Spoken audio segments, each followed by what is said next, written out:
बरी आहे ना तब्येत? छान.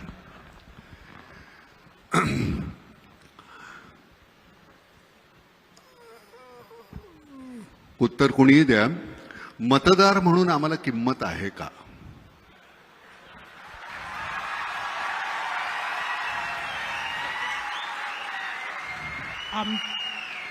आमची किंमत तुमच्या भरोशावर ठरते. तुमची किंमत कमी झाली तर आमची कशी राहील? नाही नाही, मुळामध्ये हे बोलण्यापुरतं झालं. म्हणजे एकदा मत दिल्यानंतर 5 वर्ष आम्ही खिसगंटीत नसतो का? कारण मला असं वाटतं की आणि एक गैरसमज टाळा. कुठल्याही पद्धतीनं कोणाला काहीतरी अडचणीत पकडणं किंवा टाळ्या मिळवणं त्याच्यासाठी नाही. एक जनसामान्य म्हणून मनामध्ये आलेले प्रश्न आहेत ते की एक कुठेतरी मॅन्डेट आहे तुम्हाला दिलेलं, आम्ही एक मत आहे. माझ्या मनामध्ये असतं काहीतरी एक मतदार म्हणून तुम्ही या गोष्टी कराव्यात. तुम्हाला दोघांना दिलं, उद्धवना तुम्हाला दिलं, शरदरावांना आणि तुम्हाला दिलं, कोणालाही.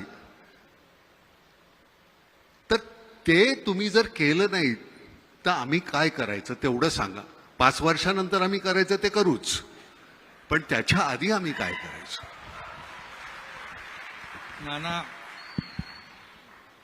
नानाने भावना व्यक्त केल्या त्या अगदी बरोबर आहे.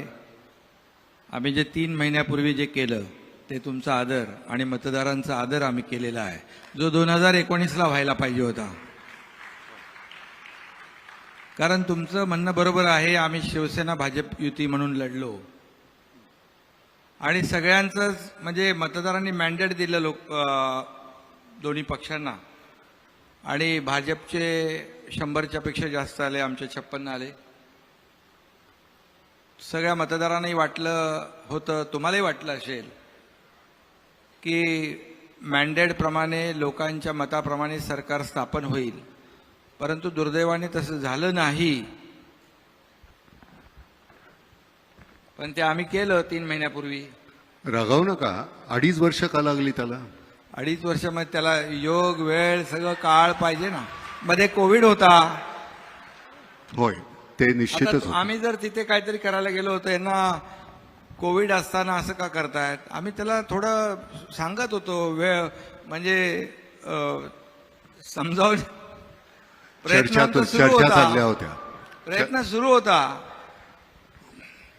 पण आम्हाला यश आलं नाही. म्हणून आम्ही मग ते तुमच्या मतांचा आदर 3 महिन्यापूर्वी केलेला आहे. आणि नाना, कोविड होता आणि सरकार फेसबुक लाईव्हवर तर बनवता येत नाही. त्यामुळे जसा कोविड संपला आम्ही एकत्रित आलो आणि फिजिकल सरकार तयार केलं.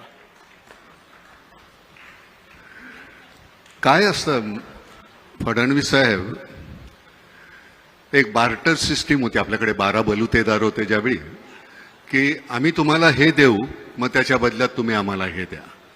मतदार म्हणून आम्ही म्हणतो की आम्ही मत देऊ. लग्नपत्रिका छापल्यानंतर कोणतरी दुसरीच लग्नाला मुलगी उभी, नवरा मुलगा दुसरा, आणि मग आम्ही आमचा आहेर वाया जातो. आम्ही आहेर द्यायचा कोणाला? आम्ही कोणाला तरी दिलेला आणि तो कुठल्या तरी कोणाच्या तरी घरामध्ये जातो, त्याचं वाईट वाटतं. त्यामुळे काय आहे, ही बार्टर सिस्टीम खरंच छान होती की आमच्याकडे एक अर्धकुशल कारागीर, मी त्याच्या बदल्यामध्ये त्यांना धान्य दिलं तर आमच्या घरातल्या सगळ्यांची हजामत करायचा वर्षभर. पण ती जी पद्धत होती, तर आता ती जी पद्धत आहे आम्ही मतदार म्हणून आम्ही करत असताना, आणि हे अतिशय मनापासून आतून वाटतं ते सगळं म्हणतो. आणि खरं सांगतो एकनाथराव, गंमत अशी झालेली आहे, राष्ट्रवादी वेगळा पक्ष, काँग्रेस वेगळा पक्ष, मनसे वेगळा पक्ष, समाजवादी वेगळा, बीजेपी वेगळा, सगळे वेगवेगळे पक्ष. त्यावेळी आम्हाला कधी काही वाटलं नाही. शिवसेना वेगळा. शिवसेना ही विभागली गेल्यानंतर आमची घरं पण विभागली गेलेली आहेत. माझे वडील किंवा माझी भावंड किंवा माझी मुलं याच्यामध्ये 2 गट पडलेत. तर ही भांडणं ही तिथपर्यंत गेलेली आहेत. हे तुमच्यापुरतं मर्यादित नाही राहिलेलं, ते हे इतकं असं वाढत गेलंय. त्याचं काय करायचं आम्ही? ती भांडणं तुमच्यातली कदाचित उद्या मिटतील. आमच्या भांडणाचं आम्ही काय करणार? तुम्हाला खरंच नाही. हा मग अगदी तळागाळामध्ये गावागावामध्ये छोट्या ह्याच्यामध्ये ही भांडणं सुरू झालेली आहेत. तुमच्याही लक्षात येत असेल ते. आणि ती जी भांडणं आहेत ती आम्ही थांबवायची कशी? उद्या तुम्ही अजून कुठे कुठल्याही पद्धतीनं मग त्याला तुम्ही राजकारण हे नाव देणार की आम्ही हे राजकारणामध्ये ही अशी कुटील नीती अमुक. आणि मला फडणवीस तुमच्याबद्दल एक अतिशय महत्त्वाची गोष्ट सांगायची आहे. पहिल्या वेळी तुम्ही ज्यावेळी मुख्यमंत्री झालात त्यावेळी मी तुम्हाला आवर्जून फोन करून सांगायचो की तुमचा जो स्वर आहे भाषण करताना तो इतका नका वरचा लावूया. तुम्ही असं करा. आता तुम्ही पूर्णपणे बदललेले आहात. नाना, त्याचं 100% क्रेडिट तुम्हाला जातं, 100%. आणि मला सगळ्यांना सांगायचं आहे आणि जाहीरपणे सांगायचं आहे की माझ्या प्रत्येक विधानसभेतल्या भाषणानंतर नानांचा रात्री फोन यायचा, अरे बाबा किती जोराने बोलतो, जरा श्वास घेऊन बोल, शांतपणे बोल. मी त्यांना कबूल करायचो की पुढचं भाषण माझं ऐका आणि भाषणाला उभं राहायचो आणि पुन्हा तसाच बोलायचो. पुन्हा नानाचा फोन यायचा. पण ते हळूहळू करून मी बदललं आणि आता मला असं वाटतं पूर्णपणे बदललंय. नाही, त्यामुळे खूप याचं 100% क्रेडिट तुमचं आहे. कुठेही श्वास न घेण्याचा अधिकार फक्त अजित पवारांना आहे. ते ज्यावेळी बोलायला लागतात, म्हणजे मी त्या सिनेमात सुद्धा म्हटलेलं आहे की गाण्यामध्ये लता दिदी आणि बोलण्यामध्ये अजित दादा, हे कुठे श्वास घेतात हे कळत नाही. पण तुम्ही खरंच ते पूर्णपणे बदलून टाकलेलं आहे. बरं, गंमत अशी आहे, तुम्हाला आता माहिती आहे, तुम्ही विदर्भातले आहात. 9 महिन्यामध्ये 1092 आत्महत्या झालेल्या आहेत. म्हणजे तुम्हाला आश्चर्य वाटेल की आपण किती सहजपणे असे बसतो. आपण सहजपणे ती बातमी वाचतो आणि पुढचं पान उलटतो. 9 महिन्यामध्ये 1092. बरं, कालचं, त्याच्या आधीचं सरकार, प्रत्येकाने एकमेकांकडे बोटं दाखवायची. मला असं वाटतं ह्याच्याबद्दल अतिशय जाणीवपूर्वक कुठली तरी गोष्ट व्हायला पाहिजे. मुळात आपला शेतीप्रधान देश, त्याला औद्योगिक क्रांती म्हणून तुम्ही नंतर काही ज्या बदलल्या. बरं, आपल्या इथे MIDC सुद्धा होतात त्या अतिशय सुपीक जागेवर. त्या जिथे रेताड जागा आहेत तिथे करा की, तिथं होईल की, म्हणजे त्या जागेचाही उपयोग होईल, तिथलं इन्फ्रास्ट्रक्चर तयार होईल. तर मला असं वाटतं एकनाथराव की हे पारंपरिक शेती करत असताना आम्हाला ती परवडत नाही आहे, हमीभाव नाही आहे. मार्केट सायंटिस्ट की मी कुठलं पीक लावायचं हे मला सांगणारी लोक पाहिजेत. आम्ही अडाणी आहोत, आम्हाला कळत नाही. वर्षानुवर्ष आम्ही तशाच पद्धतीनं जगत आलेलो आहोत. आता आम्हाला ते परवडत नाही म्हटल्यानंतर आम्ही जमिनी विकत चाललोय, नंतर वेठबिगार होतोय. तर ह्या संदर्भामध्ये थोडासा जर का तुम्ही आम्ही नाना, आपण आल्या सरकार आपलं झाल्या आम्ही शेतकऱ्यांच्याच पूर्णपणे आत्महत्या कमी नाही झाल्याच, व्हायलाच नको यासाठी मोठ्या प्रमाणावर जे म्हणजे मोठ्या योजना, काल पण आम्ही परवाच्या कॅबिनेटमध्ये जवळपास 11,000 कोटीची योजना ज्या आहेत त्याला मंजुरी दिली. म्हणजे जवळपास 2 लाख हेक्टर जमीन ओलिताखाली येईल. आणि जे समुद्राकडे वाहून जाणारं पाणी जे आहे हे दुष्काळग्रस्त भागामध्ये वळवण्याचा मोठा प्रकल्प देखील आम्ही हाती घेतोय, त्याबद्दल जेणेकरून शेतकरी आत्महत्या करणार नाहीत आणि त्याला शेतीला जोडधंदा थोडा पूरक धंदा, त्याला सपोर्टिव्ह असं काहीतरी करता येईल का, यासाठी आमची देवेंद्रजी, आमची चर्चा झाली, आमचे अधिकारी त्याच्यावर काम करतायत. आणि शेतकऱ्यांसाठी एक विशेष कृती आराखडा आम्ही बनवण्याचा एक प्रयत्न करतोय. त्यामध्ये जसं कोकण आहे, पश्चिम महाराष्ट्र, उत्तर महाराष्ट्र यामध्ये शेतकरी आत्महत्यांचं प्रमाण कमी आहे. मराठवाडा, विदर्भामध्ये जे शेतकरी आत्महत्यांचं प्रमाण आहे ते अगदी खाली आलं पाहिजे, किंबहुना करताच कामा नये. एक जीव आमच्यासाठी महत्त्वाचा आहे. आणि देवेंद्रजी इकडे बसलेले आहेत, गेले 5 वर्ष अगोदरचे ते मुख्यमंत्री होते, त्यांनी देखील जलयुक्त शिवार योजना मोठी सुरू केली. नंतर ती आदल्या 2.5 वर्षामध्ये बंद करून टाकली. पुन्हा आम्ही आल्या ती सुरू केलेली आहे. कारण शेवटी जमीन पाण्याखाली ओलिताखाली आणणं याला आम्ही महत्त्व दिलेलं आहे. आणि शेतकऱ्याच्या ज्या काही अडचणी आहेत मी काय आता बोलणार नाही काही, परंतु आपल्याला दिसेल की शेतकरी आत्महत्या कमी झाली पाहिजे, याला आमच्या सरकारने प्राधान्य दिलेलं आहे.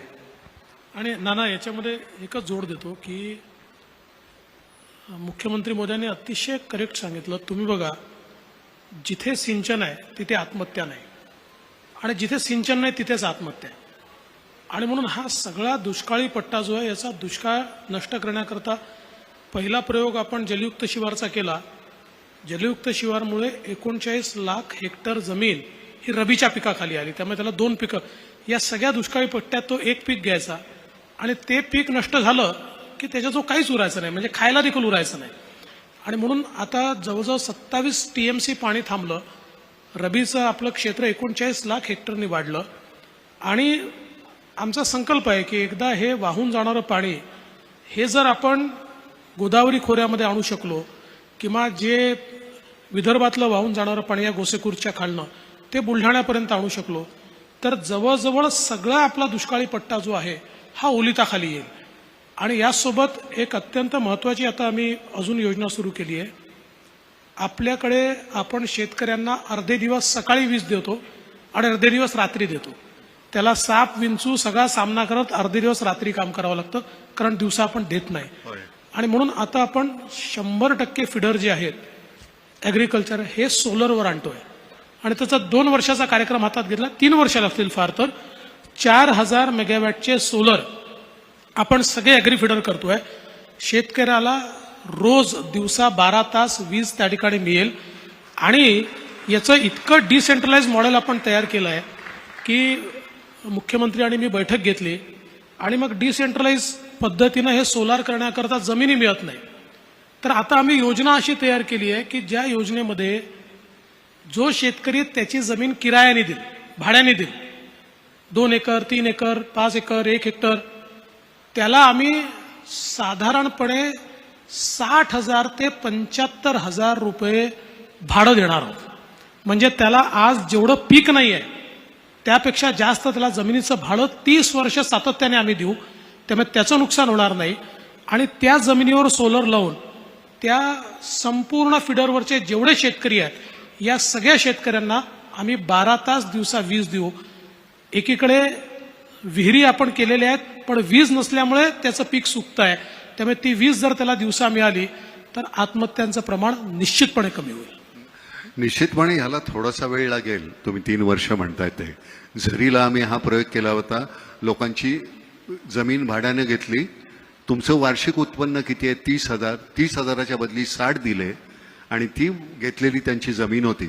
तिथे आम्हाला जे वाटलं ते पीक आम्ही लावलं, आणि त्याचं उत्पन्न आल्यानंतर त्यांना अजून वरचे 1.5 लाख रुपये दिले, आणि आम्ही शेवग्याच्या शेंगाचंच पीक घेतलं होतं. तर मला असं वाटतं की ह्या सरता शेवटी आम्हाला मर्यादा आहेत नाम फाउंडेशनला, पण तरीसुद्धा तुमच्याबरोबर राहून जर आम्हाला काही करता आलं तर आम्हाला निश्चितपणे आनंद होईल. शिवनदी आता चिपळूणमध्ये यावर्षी अजिबात कुठेही बाजारपेठेत पाणी नाही, कुठंही काही नाही. आपण कोकणामध्ये खूप मोठ्या प्रमाणावर काम करतोय. शिवनदीचं 7 किलोमीटरचं आपण केलं, आणि वशिष्ठी नदीचं आहे, आणि महाडला जे आता करतोय आपले राऊत आता भेटले, मी त्यांच्याशी बोललो. तर हे आपण सरतेशेवटी समन्वयानंच होणार आहे. फक्त एकच आहे की नदीमध्ये जे पाणी सोडतात, जे कारखाने, प्रदूषण होतं, मच्छी मेली, सगळे मासे मेले आणि तरंगत आहेत, त्याच्यापुरतं ते मर्यादित राहू नये. त्यांच्यावर अतिशय कडक कारवाई व्हायला पाहिजे. बरं, सगळ्यात महत्वाची गोष्ट म्हणजे गंमत अशी आहे, अराजक हा शब्द जो आहे, रागावू नका बरं, तोरसेकर बरोबर मी परवा बोलत होतो, भाऊ माझा, आम्ही कॉलेजमध्ये एकत्र होतो. तर ही जी गोष्ट तिथे बोलत असताना म्हटला की नाना दोघं एकमेकांना पूरक आहेत, तुम्ही एकमेकांना पूरक आहेत. जसा जोडधंदा तुम्ही आता शेतकऱ्यांचा म्हणाला, ते त्यांना एक पूरक असा एक धंदा पाहिजे, तसे तुम्ही दोघं एकमेकांना फार पूरक आहेत. एक अतिशय छान धोरणी आहे तुमचं. तुम्हाला खरं सांगतो, हा माणूस जो आहे हा इतकं मुद्देसूद बोलता तुम्ही. बरं, तिथं चंचू प्रवेश सुद्धा करता येत नाही की काहीतरी खोट काढता येईल का? इतकं छान सुंदर असं छान बोलू शकता तुम्ही, म्हणजे त्याच्याबद्दल वाद नाही. खरं सांगतो, भावनेचा लवलेश नसतो तिथं. 1.5% भावना आणि 98% तुमचं अगदी असं विशद केलेलं असतं, त्याच्या विरुद्ध हा माणूस आहे. त्यांचं फक्त भावनिक असतं, कारण त्यांचं सगळं इथून वेडात दौडले वीर मराठे सात तसं त्यांचं आहे. त्यामुळे त्यांचा गमतीचा काय हे छान समन्वय आहे तुमच्या दोघांचा. त्याच्यातून आम्ही म्हणजे मला कुठलंही सरकार असेल, मला सगळेच चांगले दिसतात. त्याचं कारण वाईटामध्ये चांगलं शोधायची सवय आहे. पण तुमच्याकडनं खरंच काहीतरी छान काहीतरी अपेक्षा आहे आम्हाला सगळ्यांना. काहीतरी सगळंच चांगलं मिळेल आणि त्याची खात्री आहे, नुसती अपेक्षा नाही आहे. एका जिल्ह्यापुरता एक कलेक्टर पुरतो का? मुंबईमध्ये आपले 2 आहेत, पण मुंबईत जिल्हे 2 आहेत का? अच्छा, हां. आमच्या कृषी पंडित तुमचे जे आहेत ते कुठे दिसत नाही. तो आमच्या शेतकऱ्यांना आमच्या पारंपरिक गोष्टी करत असताना आपल्या इतकी शेतकी विद्यापीठं आहेत, पण आमचे कृषी पंडित आमच्या शेतकऱ्यांना मार्गदर्शन करताना कधी कुठे दिसत नाहीत. तर त्याच्याबद्दल जर काही तुम्हाला करता आलं तर त्या संदर्भात तुम्ही करावं. फक्त एकच आहे की मला गंमत आहे की आम्ही चव्हाट्यावर सुद्धा कधी इतकी शिवराळ भाषा वापरली नाही. इतकं छान शिवराळ पद्धतीनं ऐकायला मिळतं ना हल्ली, मला इतकं बरं वाटतं. वा वा वा वा, आपल्यापेक्षा काय हे काही फारसं काही वेगळं नाही आहे. किती शिवराळ भाषा. म्हणजे एक तुम्ही, मला असं वाटतं की मी ज्यावेळी बोलतो त्यावेळी माझा शब्दप्रयोग जे आहेत, मी कुठल्या शब्दाचं नियोजन करतो त्याच्यात माझी संस्कृती दिसते, संस्कार दिसतात. तर ते वापरत असताना गलिच्छातला गलिच्छ शब्द मी किती वापरू शकतो, तर त्याची एक परिसीमा असते, ती तेवढी आपल्याला सांभाळायला हवी. ती नाही सांभाळली तर आम्ही आमच्या नवीन मुलांसमोर, शाळेतल्या कॉलेजमधल्या मुलांसमोर कुठले आदर्श ठेवणार आहोत? त्याच्यावर काही तुम्ही नियम, नीती नियम काही आहेत आम्ही का? तर, माझ्याकडून तर तुम्हाला कधी ऐकायला आलं नसेल. मला ते बोलताच येत नाही पातळी सोडून. नाही नाही, तुमच्याबद्दल नाही, मी एकूणच बोलतोय. मी एकूणच म्हणतोय फडणवीस साहेब की त्याला एक साधनशुद्धता. आम्ही रस्त्यावर एखादी गोष्ट चुकीची केली की तुम्ही आम्हाला शिक्षा घडवता, सिग्नल तोडला, अमुक केलं, तमुक केलं. तुम्ही काय केलं तर आम्ही तुमच्याबद्दल काय करायचं? अनपार्लमेंटरी शब्दाचा उपयोग ज्यावेळी तुम्ही करता त्यावेळी तुम्हाला, आता तुमच्या मिसेस जाताना म्हणली चांगलं खोदा त्यांना, म्हटलं तुम्ही करताय ते कमी आहे का? आत्ता त्या मला जाताना म्हणाल्या. पण मी तर खरं सांगतो की हे तुम्ही ज्यावेळी चुकीचं बोलता आम्हाला नाही का वाईट वाटत? आम्हाला नाही का त्याचा त्रास होत की आम्ही कुणाच्या हातामध्ये सत्ता दिलेली आहे हे आमच्यावर? बरं, सत्ता म्हणजे तुम्ही लोकसेवक आहात हो, तुम्ही राज्यकर्ते नाही आहात. आम्ही तुम्हाला निवडून दिले कारण आम्हाला आमच्यामध्ये तेवढी पात्रता नाही आहे, आम्ही नाही करू शकत हा कारभार. आम्ही तुम्हीच चालवा आमच्यासाठी, आणि तो आमच्यासाठी चालवत राहा. एकनाथराव, तुम्ही नुसती म्हणाल होत्या, बोला. नाही, अगोदर तुम्ही जे म्हणालात ना ते 2.5 वर्षाच्या पूर्वी आपल्याला जाणवलं असेल, पण आम्ही 3 महिन्यानंतर, आम्ही राज्यकर्ते नाही, शासन प्रमुख नाही, आम्ही या राज्यातल्या जनतेचे सेवक म्हणून काम करणार आहोत. सेवक म्हणून नाही, त्याची खात्री आहे, म्हणूनच हे इतकं मी सहजपणे बोलतोय. गंमत काय पण माहिती का? जनतेमध्ये आम्ही जेव्हा जातो तेही काही लोकांना पटत नाही, रुचत नाही. त्याला काय करायचं?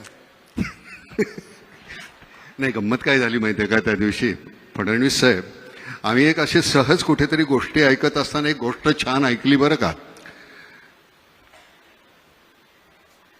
आपल्या इथे ती पद्धत नाहीये, पण परदेशी राजा राणी गेले होते, फिशिंगसाठी निघाले.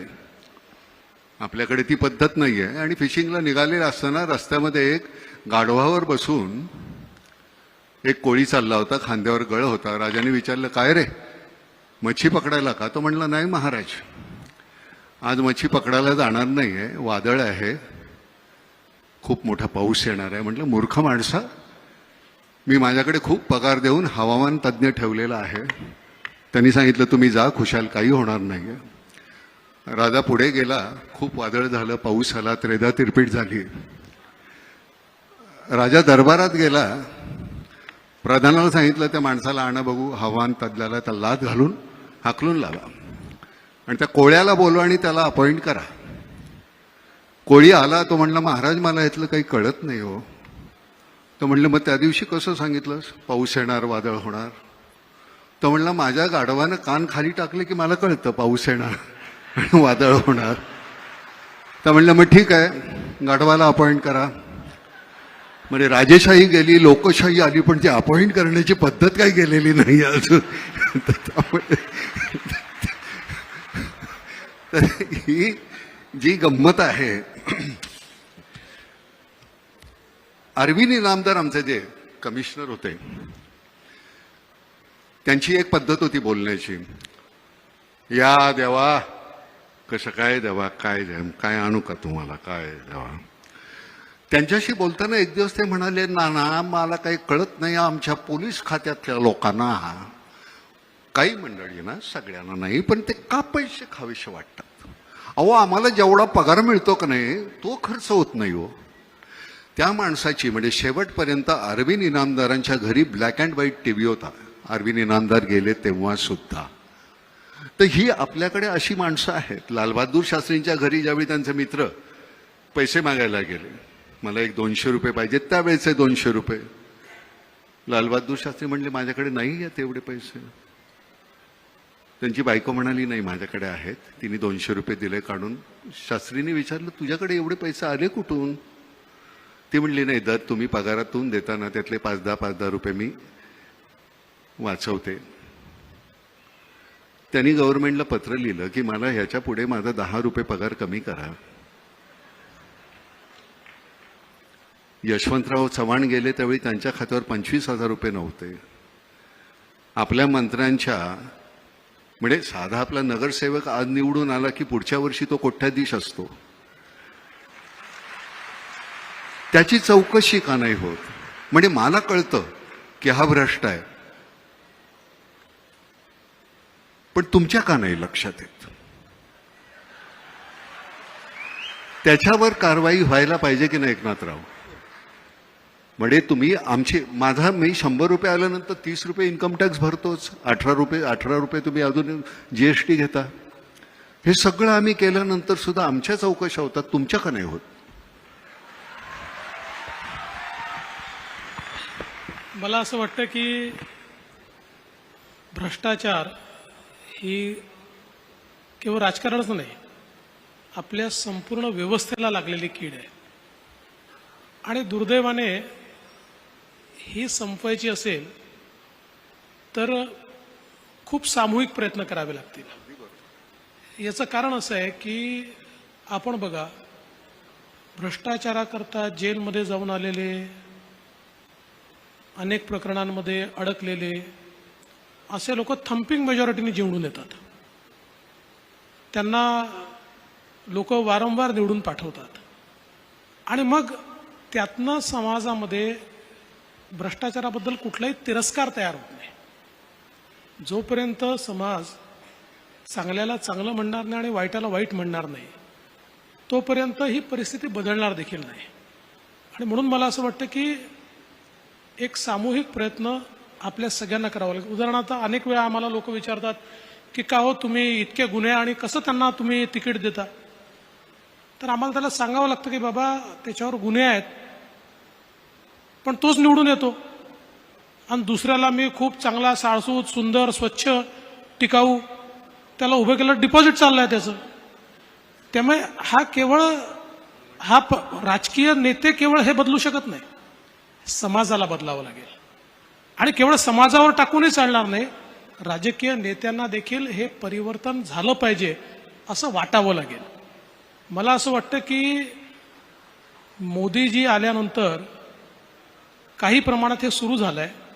याला वेळ लागेल, कीड लागली आहे, पण हळूहळू ही कीड आपण दूर करू. कीटकनाशक तयार होत आहे, ते कीटकनाशक हळूहळू ही कीड नक्की दूर करेल असं मला विश्वास आहे. धन्यवाद मालक. बाकी आपण सगळ्या विषयावर बोलतच असतो नेहमी. फॅमिली प्लॅनिंग ह्या विषयावर आपण कधीच बोलणार नाही का. 135 करोड व्हायला आले, जमीन तेवढीच, सोर्सेस तेवढेच. उद्या माझ्याकडे काही नसेल आणि तुम्ही खात असाल तर मी ओरबाडून घेणार. ही जर लोकसंख्या सीमित असेल तर ते ह्या गोष्टी टाळता येतील. तर हा अतिशय जाणीवपूर्वक घेण्याचा, जसं आपण काश्मीरमधले निर्णय घेतले तसा हा एक निर्णय घ्यायला नको का? मला असं वाटतं घेतला पाहिजे. हा गरजेचा आहे. केवळ आपल्याला चीनच्या पद्धतीने नाही, आपल्या भारतीय पद्धतीने हा निर्णय करावा लागेल. आपण काही प्रमाणात लोकांना जास्त मुलं होणं हे इन्सेंटिव्हाइज केलं आहे, पण त्यापेक्षा अधिक करावं लागेल. याचं कारण ज्या वेगानं लोकसंख्या वाढते आणि विशेषतः जे लोक लोकसंख्येवर कंट्रोल ठेवत आहेत ते हळूहळू मूर्ख ठरतील, कारण त्यांची संख्या कमी होत जाईल आणि मग लोकशाहीमध्ये कमी संख्येवाल्याला कोणी विचारत नाही. आणि म्हणून कुठेतरी ही सक्ती आणावीच लागेल. लोकसंख्या नियंत्रित करण्याकरता सगळ्यांना सक्ती ही करावीच लागेल. ती करत असताना एवढंच भान आपल्याला ठेवावं लागेल की लोकसंख्येची जी रचना आहे ती रचना देखील, म्हणजे ज्याला आपण आपली डेमोग्राफी म्हणतो, ही चेंज होणार नाही, ही एकतर्फी होणार नाही. जे चीनला आज जो प्रश्न निर्माण झाला की चीननी पहिल्यांदा वन और नन अशा प्रकारची पॉलिसी आणली, त्या पॉलिसीमुळे आज चीनने प्रगती खूप केली आहे, पण त्याच्यासमोर प्रश्न असा आहे की आता त्यांच्याकडे याच्यापुढे वर्किंग क्लास नाही आहे. आता अवलंबून असलेले लोक अधिक आहेत आणि त्यांच्याकरता जे काम करू शकतील असे लोक कमी आहेत. त्यांच्या लोकसंख्येची जी रचना आहे त्या रचनेमध्ये आता एक अशा प्रकारचं स्थित्यंतर आलं आहे. त्यामुळे ग्रॅज्युअली गेलं पाहिजे, पण सर्टनली गेलं पाहिजे. आणि उद्याला हे काही मी कुठल्या माझ्या पक्षाचं मत वगैरे मांडत नाही, वैयक्तिक मला जर कोणी विचारलं की लोकसंख्या नियंत्रणाकरता कायदा आणला पाहिजे का, तर मी म्हणेन आणला पाहिजे. धन्यवाद. समान नागरी कायदा यायला हवा का? प्रत्येकाला एकच कायदा? समान नागरी कायदा आपल्या संविधानाने डायरेक्टिव्ह प्रिन्सिपल ऑफ स्टेट पॉलिसीमध्ये सगळ्या राज्यांवर जबाबदारीच टाकली आहे, संविधानानेच टाकली आहे समान नागरी कायद्याची. तर गोव्याचे मुख्यमंत्री या ठिकाणी आहेत. गोवा सध्या एकमेव राज्य असं आहे की जिथे समान नागरी कायदा आहे, अस्तित्वात आहे. आता उत्तराखंडमध्ये देखील येतोय. काही लोक काय करतात, समान नागरी कायदा म्हटल्याबरोबर त्याचे चुकीचे अर्थ लोकांमध्ये जाऊन सांगतात. आता समान नागरी कायदा आला म्हणजे तुमचं आरक्षण जाणार आहे, मग शेड्यूल कास्टला आरक्षण मिळणार, काही संबंध नाही. समान नागरी कायद्याचा अर्थ एवढाच आहे की आज आमचे सक्सेशनचे कायदे वेगळे आहेत, आमचे जन्माचे कायदे वेगळे आहेत, आमचे लग्नाचे कायदे वेगळे आहेत, सगळ्या प्रकारचे वेगळे कायदे आहेत.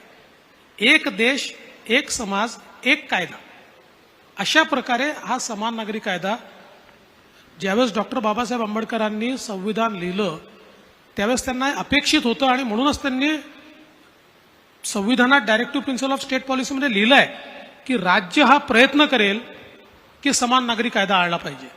अजून आपण आणू शकलो नाही आहे, पण आला पाहिजे आणि येईल.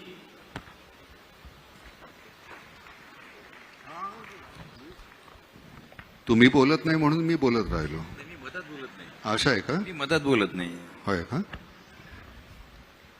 माझा पहिला प्रश्न माननीय मुख्यमंत्री शिंदे साहेबांना आहे. शिंदे साहेब, पवार साहेब, काँग्रेस, उद्धव ठाकरे साहेब मैदानात असताना आपण हा नवीन इतिहास कसा रचलेला जरा लोकांना सांगा. आता 3 महिन्यापूर्वी तो इतिहास घडलेला आहे. खरं म्हणजे मगाशी नाना म्हणाले की बोलता बोलता माझ्याबद्दल ते काय वेडात मराठे वीर दौडली साथ काय. खरं म्हणजे जेव्हा अगदी पाणी डोक्यावरून जातं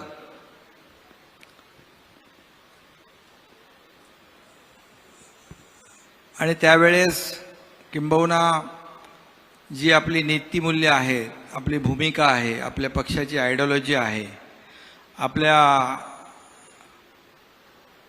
ज्या पक्षात आम्ही लहानाचे मोठे झालो ते आमचे आदरणीय बाळासाहेबांची भूमिका, बाळासाहेबांचे विचार, बाळासाहेब काय काय म्हणाले ते आजही आपण त्यांच्या भाषणाच्या ऑडिओ व्हिडिओ क्लिप पाहतो. आणि जेव्हा असंगाशी संग होतो, एक अनैसर्गिक काही गोष्टी घडतात, त्या मनाला न पटणाऱ्या असतात. आणि मग त्यावेळेस तुम्ही म्हणालात हे कसं केलं. मी तसं बघायला गेलो तर एक छोटा कार्यकर्ता आहे आणि समोर फार मोठी ताकद, शक्ती, यंत्रणा सगळंच होतं. आणि कुणालाही असं जेव्हा आम्ही जे काय ते ऑपरेशन म्हणू का काय ते मिशन असेल त्याची सुरुवात जेव्हा आम्ही केली त्यावेळेस कुणालाही वाटलं नाही की यांची नैया पार होईल, नैया बुडेलच असं वाटलं होतं आमची. कारण एकीकडे सगळंच होतं आणि मलाही वाटलं नाही की याच्यामध्ये काय होईल काय माहीत नाही. परंतु माझ्याबरोबर जे माझे सहकारी आमदार होते त्यांना दररोजचा जो काही त्रास होत होता, त्यांच्या मतदारसंघामध्ये असेल, अधिकारी असतील, त्यांच्या मतदारसंघात मतदारांना त्यांनी शब्द दिलेला ती कामं असतील, हे सगळं जेव्हा असह्य होऊ लागलं, आघाडीतले जेव्हा नेते त्यांच्या मतदारसंघामध्ये नारळ फोडू लागले, निवडून आलेला आमदार आमचा आणि पराभूत झालेला आमदार त्यांचा, तिथे त्यांना जाऊन मदत करणे, उद्घाटनं करणे, भूमिपूजन करणे, पुढचा आमदार राष्ट्रवादीचाच, पुढचा आमदार काँग्रेसचाच जाहीरपणे सांगणे, ह्या सगळ्या गोष्टी जेव्हा घडू लागल्या त्यावेळेस आमदारांनी मला वारंवार ते सांगत होते. आता काही आमदार सांगतात की मी, काही म्हणतात की एकनाथ शिंदे घेऊन गेला, पण इकडे उलटं झालेलं आहे. त्याला माझ्या बाजूला बसलेले देवेंद्रजी साक्षीदार आहे. आणि जेव्हा असह्य झालं, पुढचं जेव्हा त्यांचं राजकीय जे काही करिअर आहे तेच त्यांचं धोक्यात आलं. आणि काही गोष्टी ज्या आहेत सहन करण्याची एक मर्यादा असते, तो तिथपर्यंत माणूस मर्यादेत सहन करू शकतो. वारंवार देखील आम्हाला काय असं काय जे आम्ही केलं त्याचं काय आम्हाला खूप आनंद आणि खूप आनंदाच्या उकळ्या फुटल्यात नाना असं नाही आहे. ज्या पक्षामध्ये आम्ही इतके वर्ष काम केलं, जे रक्ताचं म्हणजे रक्त आटवलं, घाम गाळला, आयुष्यभर फक्त पक्ष एके पक्ष, नेता एके नेता, आणि कधी कुठेही घरादाराचा त्याची पर्वा केली नाही. घरातून निघाल्यानंतर पुन्हा घरी येऊ की याची शाश्वती नसायची.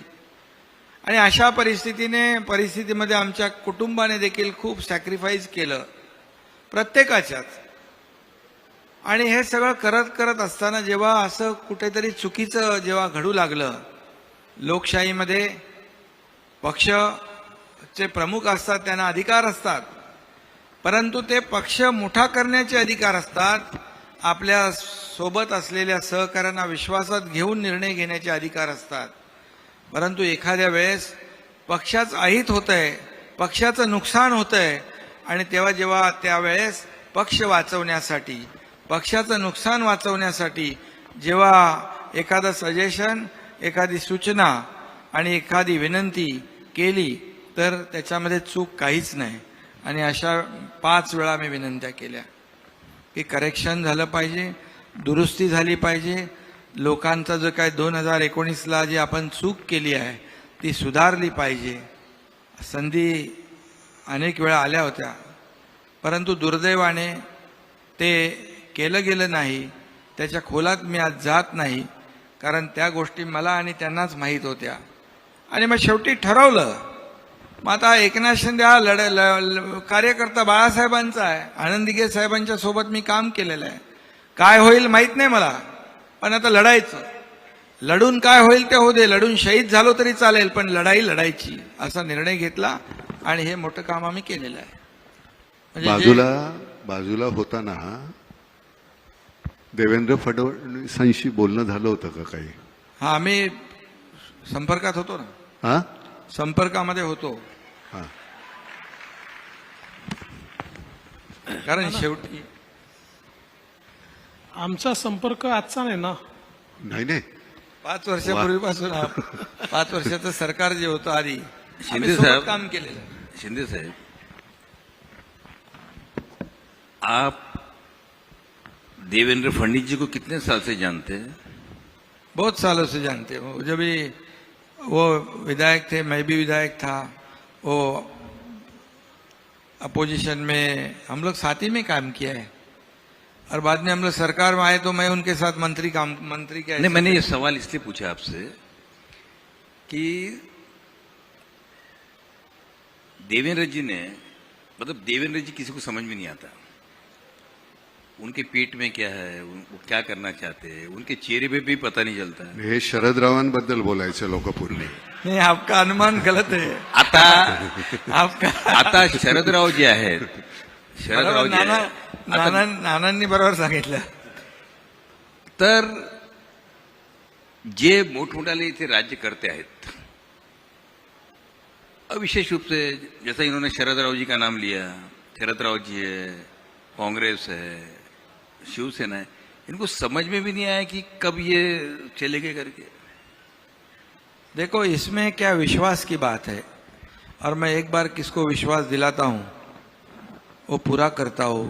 कमिटमेंट एक बार मैंने करने के बाद, कमिटमेंट मैं जब कमिटमेंट करता हूं तो मैं खुद की भी नहीं सुनता हूं.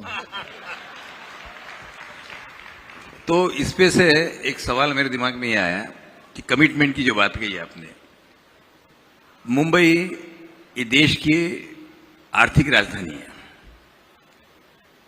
देश विदेश के लोग यहां पर आते हैं, लेकिन इस शहर की व्यवस्था ऐसी है कि यहां के रास्ते अगर आप ढूंढने जाओगे तो बिना खड्डे का एक भी रास्ता नहीं मिलेगा.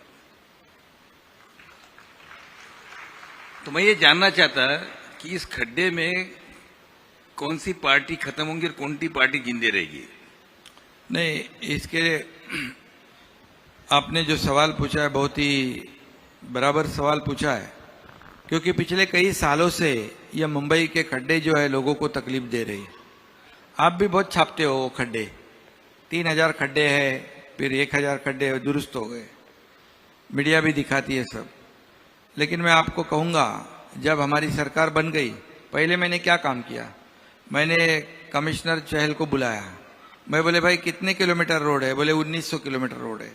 तो बोले ये क्यों खड्डे हो रहे, पैसे नहीं क्या? बोले है पैसे. तो बोले इसको कंक्रीट के क्यों नहीं करते हो? तो बोले करते हैं ना हम लोग हर साल 50 किलोमीटर. भाई क्यों? डामर के रास्ते करते हो, हर साल खड्डे होते हैं, फिर रिपेयरिंग होता है. क्या कॉन्ट्रैक्टर लोगों के लिए आप दुरुस्ती का काम करते हो क्या, रिपेयर का काम? तो बोले नहीं.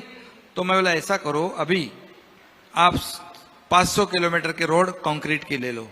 बोले कितने पैसे लगेंगे? मैं पूछा. बोले 5,500 करोड़. बोले ले सकते हैं पैसे? बोले है. तो बोले ठीक है, 450 किलोमीटर के रोड कंक्रीट के उन्होंने ले लिए. उसके टेंडर प्रोसेस भी शुरू हो गई है. और मैंने कहा फिर बाकी के रास्ते कब करोगे? बोले, मैं बोला उनको मार्च में आप बचे हुए जो रास्ते हैं, मतलब टोटल 100%, उसके भी आप टेंडर निकालो. क्या पैसे नहीं है? बोले है. तो अभी आपको बताऊंगा, अगले 2 साल में पूरे मुंबई के शहर के रास्ते आपको एक भी खड्डा नहीं दिखेगा, पूरे कंक्रीट के रोड हो जाएंगे, पूरे कंक्रीट के रोड हो जाएंगे. तो एकनाथ ये साहब, एक काम करना, जिनको टेंडर दे रहे हैं, जो कॉन्ट्रैक्टर है, 5 साल के लिए उनके गाज से लिख के ले लो. बिल्कुल वो कंडीशन डाला है उनमें, वो भी कंडीशन. एक जो सीएम साहब ने बताया, आपने बहुत अच्छा सवाल पूछा. यहाँ महानगर पालिका में लोकल कॉन्ट्रैक्टर जो है वो क्वालिफाई होता था, पर एलएनटी और टाटा नहीं होते थे. अभी सीएम साहब ने एलएनटी टाटा जैसों को क्वालिफाई किया. ग्रेट. और अब वो काम करेंगे. बड़ी कंपनी काम करेगी, क्वालिटी काम करेगी और समय पे काम करेगी. शिंदे साहब, दो सवाल है, एक सवाल आपके लिए और एक देवेंद्र जी के लिए। ये जो धनुष्य बाण जो है ये कहाँ रहेगा? म्हणजे हा जे आपलं धनुष्य बाण आहे ते कुठे राहील? धनुष्यबाण देखिए, मेरिट से हमारे को कोई किसी को कई बार किसी को बोलने की भी जरूरत नहीं है। मेरिट से धनुष्यबाण जो है बाळासाहेबांची शिवसेना, आमची बाळासाहेबांची शिवसेना म्हणून काल डिक्लेअर केले। हा बाळासाहेबांची, अरे शिंदे बिंदे जाऊ दे, बाळासाहेबांची शिवसेना याला महत्व आहे आणि ते निवडणूक आयोगाने काल मान्य केलेलं आहे। आता ही पोटनिवडणूक मध्ये लागली, नाहीतर धनुष्यबाण बाळासाहेबांच्या शिवसेनेलाच मिळायला पाहिजे, मिळाला असता। याचं कारण 55 पैकी 40 आमदार हे आमच्याकडे सोबत आहेत आणि त्यांची मतांची आकडेवारी 39 लाख होते आणि 18 पैकी 12 आमदार शिवसेनेचे 12 खासदार आमच्या सोबत आहेत, त्यांच्या मतांचे आकडे आहेत 69 लाख। म्हणजे 70% पेक्षा जास्ती मेजॉरिटी आमच्याकडे आहे। त्यामुळे बाय मेरिट धनुष्यबाण हा आम्हालाच मिळाला पाहिजे आणि तो पुढे मिळेलच। मी जे बघतोय कालपासून अन्याय झाला, कोण गळे काढतोय, परंतु निवडणूक आयोगाने जे गोठवलं चिन्ह त्यालाही जबाबदार विरोधी पक्षातले लोक आहेत, कारण त्यांना वारंवार संधी दिली की तुम्ही तुमचे कागदपत्र द्या, पण 4 वेळा वेळ वाढवून मागितली। म्हणजे तुमच्याकडे कागदपत्र डॉक्युमेंट नाहीत म्हणून तुम्ही वेळ मागितलं। आता मला काल समजलं की जे डॉक्युमेंट जे ॲफिडेव्हिट आहेत ना 5000 बोगस ॲफिडेव्हिट पण मिळालेले आहेत, पोलिसांनी पकडलेत ते। आणि म्हणून मेरिटवर आम्ही कुणावरही, आम्हाला कुणाचं काही नुकसान नाही करायचं, पण बाय मेरिट जे इतर अगोदर 3-4 वेळा देखील अशा प्रकारे चिन्ह फ्रीज केलेले आहेत, बरोबर ना। आणि ही पोटनिवडणूक मध्ये लागल्यामुळे ती प्रोसेस त्यांना करता आली नाही, परंतु नक्की करतील। आणि ते धनुष्यबाण जे चिन्ह आहे, कारण शेवटी लोकशाहीमध्ये मेजॉरिटीला महत्व आहे, मेजॉरिटी ज्याच्याकडे आहे त्याच्याबरोबरच ते सगळ्या निर्णय होत असतात। म्हणजे फायनली या पोटनिवडणुकीनंतर शिवसेना आणि धनुष्यबाण आपल्याकडे राहील का? आमची बाळासाहेबांची शिवसेना तर आलेलीच आहे हो, आणि आम्ही बाळासाहेबांची शिवसेना, बाळासाहेबांचे विचार, भूमिका म्हणून आम्ही चाललोय। आता समोर कुठली कंपनी आली आहे माहित नाही मला, पण धनुष्यबाण हा नियमानुसार आम्हाला मिळेल, कारण लोकशाहीमध्ये बहुमताला महत्व आहे, लोकशाहीमध्ये घटना आहे, नियम आहे, कायदा आहे। कायद्याच्या बाहेर आम्हाला काहीच नको आहे आणि आम्ही कायद्याच्या विरुद्ध कुठलंही काम केलं नाही। म्हणून तर कोर्टाने देखील जे काही निर्णय दिलेला आहे तो कायद्याप्रमाणे दिलाय, मेजॉरिटीप्रमाणे दिलाय, आम्ही त्याचा आदर केलेला आहे। माननीय देवेंद्र जी, सवाल ऐसा है, ये सवाल मेरे मन में रणवीर सिंह को देख के आया कि आपने जब मुख्यमंत्री थे तब कहा था कि दिन ब दिन हमारे हॉलीवुड जो है से बॉलीवुड सशक्त होते जा रहा है, टेक्नोलॉजी और सब दृष्टि से। मगर रोज ऐसी खबरें आती कि मुंबई का वर्चस्व कम होते हुए कई अलग अलग राज्यों के अंदर फिल्मों की डिमांड कर रहे लोग, उनको कंसेशन दे रहे, 1 विंडो एजुकेशन अपना सुविधाएं दे रहे हैं। तो अभी भी आपको ऐसा लगता है कि मुंबई में हॉलीवुड से जबरदस्त बॉलीवुड बन जाएगा हमारा? देखिए, यूनिवर्सिटी तो कई बनी, पर ऑक्सफोर्ड और कैम्ब्रिज वही है, उसको कोई खत्म नहीं कर पाया। तो मुंबई एक नेचुरल इकोसिस्टम है, मुंबई में एक नेचुरल टैलेंट है। कुछ समय के लिए आप एक ऐसा वातावरण पैदा कर सकते हो कि भाई कभी साउथ में हो सकता है, कभी नॉर्थ में हो सकता है, लेकिन मुंबई का कोई मुकाबला नहीं है। हाँ, ये जरूर है कि हम लोग कॉम्प्लेसेंट नहीं हो सकते। और जैसे हम लोगों ने आने के बाद तुरंत, क्योंकि जिस समय मैं मुख्यमंत्री था तो मैंने एक सिंगल विंडो तैयार की थी, और जिसमें किसी भी प्रकार की शूटिंग के लिए कहीं पर भी परमिशन के लिए जाना नहीं पड़ेगा। और कई जीआर भी निकाले थे। दुर्दैव से वो जब हमने गो लाइव की और सरकार बदली और हमारी सिंगल विंडो बंद हो गई, उसको ताला लग गया। तो अभी तुरंत एकनाथ जी ने और मैंने इस बारे में एक मीटिंग भी ली और वापस उसको शुरू करें, क्योंकि जैसे यूनिवर्सिटी, जैसे एक फिल्म सिटी की, फिल्म इंडस्ट्री की एक इकोसिस्टम हमारे यहाँ, वैसे ही हमको ईज ऑफ डूइंग बिजनेस भी उसमें लाना पड़ेगा। अगर शूटिंग के लिए पुलिस स्टेशन के चक्कर मारने पड़े, अगर शूटिंग में कोई गुंडे आकर तकलीफ दे, तो इसका फायदा नहीं होगा। तो उस दृष्टि से भी हम लोग अभी काम कर रहे हैं। और दूसरा, हम लोग ये चाहते हैं कि अभी तो फिल्में जो होती है उसमें टेक्नोलॉजी का बहुत ज्यादा उपयोग होता है, और वैसे भी महाराष्ट्र तो टेक्नोलॉजी का हब है। हमारी जो फिल्म सिटी है, इसमें हम पूरी जो दुनिया की लेटेस्ट टेक्नोलॉजी है, वो टेक्नोलॉजी हमारे स्टूडियोज में हम लाए, वहां पर हम नए सारी टेक्नोलॉजीज को वहां पर उपलब्ध कराए, ये भी हमारा प्लान है। तो मुझे ऐसा लगता है कि कभी कभी परिस्थितियां ऐसी आती है। और वैसे भी देखिए क्या होता है ना कि अगर दूसरे राज्य भी अगर मार्केटिंग करते हैं तो इससे कोई हमारी साख कम नहीं होती है। ये तो एक प्रकार से मार्केट एक्सपांड हो रहा है, वो लोग भी करें। मतलब उसके वजह से प्रॉब्लम ये हुआ कि यहाँ का जो डायमंड बुर्ज है वो गुजरात चले गया जी। डायमंड बुर्ज जो है यहाँ पर वो गुजरात चले गया। उसके बाद में अभी इंडस्ट्री जो है यहाँ की काफी, जो महाराष्ट्र किया आने वाली थी यहाँ किया नहीं आई और कहीं चलेगी मोटर की। उसके बाद में अभी हाल ही के अंदर जिसको लेके काफी अखबारों में आ रहा है, तो अगर एक के बाद अगर सारी इंडस्ट्री चली जाती रहेगी तो उससे कैसा होगा? आप दोनों मिलकर क्या सोच रहे हो उसको रोकने के लिए? पहली बात तो वापिस आपको कहना चाहता हूं कि विथ ऑल ड्यू रिस्पेक्ट, जरूर सूरत में डायमंड बुर्ज तैयार हुआ, पर आप मुंबई के किसी भी डायमंड के व्यापारी को पूछिए, डायमंड इंडस्ट्री वाले यहाँ बैठे हुए हैं, वो कहते हैं हमारी अगली पीढ़ी वहां जाने को तैयार नहीं, सबको मुंबई में ही रहना है और मुंबई में ही हमको व्यापार करना है। तो ये देखिए क्या होता है कि वो रहेंगे यहाँ पर। नहीं, व्यापार भी यही है, कहीं नहीं जाएगा।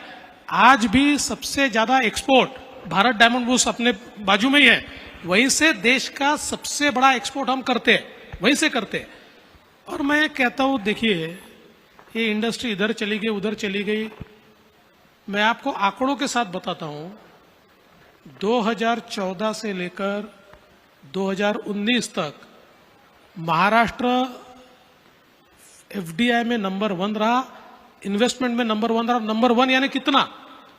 तो 2 साल ऐसे है कि जिन 2 सालों में महाराष्ट्र के बाद के जो 4 स्टेट है, गुजरात, दिल्ली, कर्नाटक और तमिलनाडु, जो 4 इंडस्ट्रियल स्टेट माने जाते हैं, ये चारों की मिलकर जितनी इन्वेस्टमेंट है उससे ज्यादा इन्वेस्टमेंट महाराष्ट्र की है। तो इसलिए एक आधा चले जाने से कोई फर्क नहीं पड़ता। और मैं आज ये बता रहा हूं, अगर कोई चला गया है तो उससे बड़ा एकनाथ शिंदे और देवेंद्र फडणवीस लाकर दिखाएंगे। बहुत बहुत धन्यवाद। आपण थांबूया नाही का?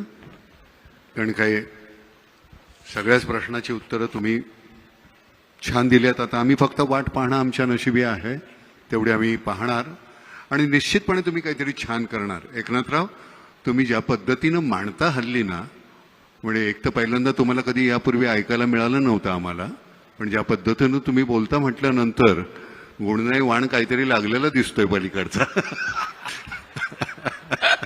नाही, काम करत राहू आपण भांडण्यापेक्षा। नाही, पुन्हा एकदा तुमचं अभिनंदन।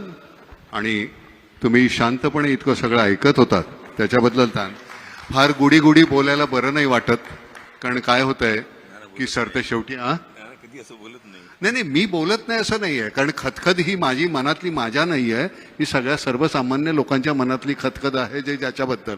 कारण आमच्यासाठी तुम्ही काय करताय याच्या पलीकडे सरकारकडे आम्ही दुसऱ्या दृष्टीनं पाहतच नाही। आम्ही करतोय, आम्हाला काय मिळतंय एवढंच आम्हाला पाहिजे। आमची 2 वेळची भ्रांत आहे, तेवढी तुम्ही पुरी करा। धन्यवाद, तुम्हाला सुद्धा धन्यवाद।